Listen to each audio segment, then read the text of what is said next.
Oh, what's that? Just a beautiful night to be in front of Buckingham Palace. Hello everyone and welcome back to my channel and happy International Women's Day 2016. I'm actually about to go on a run through women's history with Annie Ross. There she is!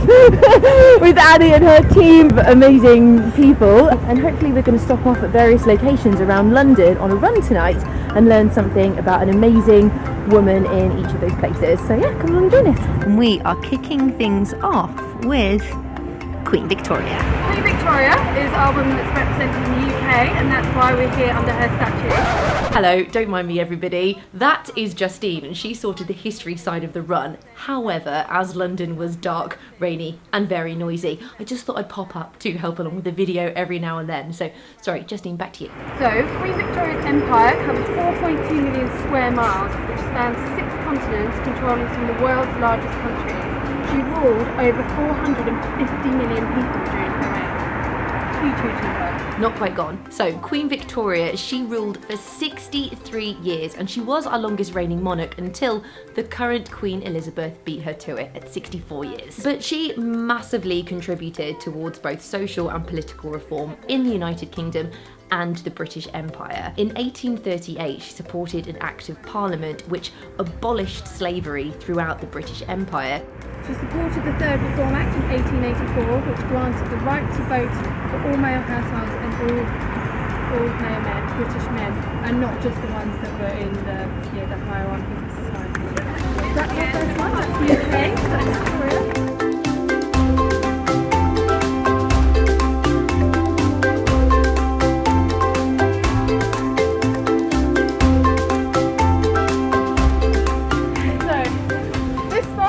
Representing Macedonia. This is us outside the St James's Park Children's Foundation on behalf of Mother Teresa. She was an Albanian Roman Catholic religious sister and missionary. She was born in Macedonia, then part of the Ottoman Empire. After having lived in Macedonia for some 18 years, she moved to Ireland and then India, where she lived most of her life.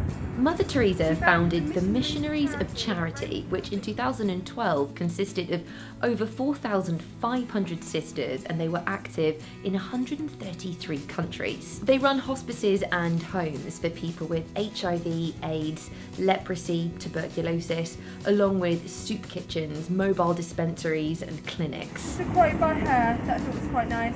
She said, "By blood I am an Albanian, by citizenship I am Indian, by faith I am a Catholic nun. As for my calling, I belong to the world."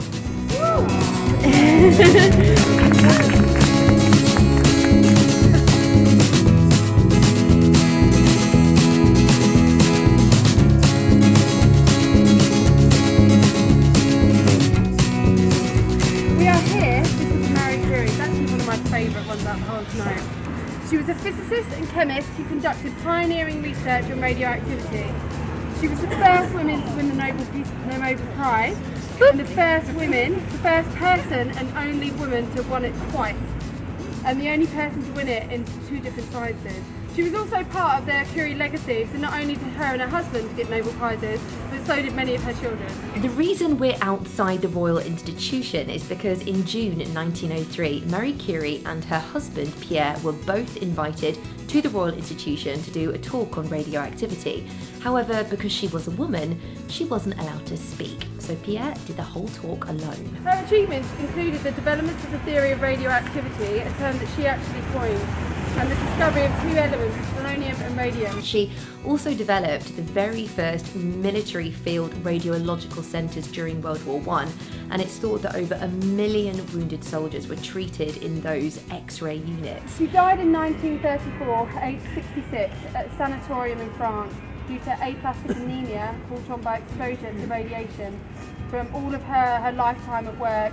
Obviously people didn't know then how much harm it would do to you, and unfortunately it was her demise. Pretty incredible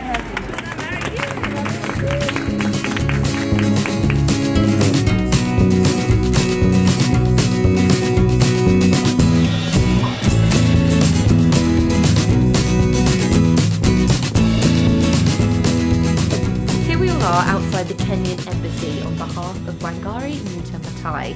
She was a Kenyan environmental and political activist. educated both in the United States at the University of Pittsburgh and also at the University of Nairobi in Kenya. In the 1970s, she founded the Green Belt Movement, an environmental, non-governmental organisation focused on the planting of trees, environmental conservation and women's rights. In 1984, she was awarded the Right Livelihood Award, and in 2004, she became the first African woman to receive the Nobel Peace Prize for her contribution to sustainable development, democracy and peace. In 2011, sadly she died of complications from ovarian cancer. So, lots of Nobel Prize winners.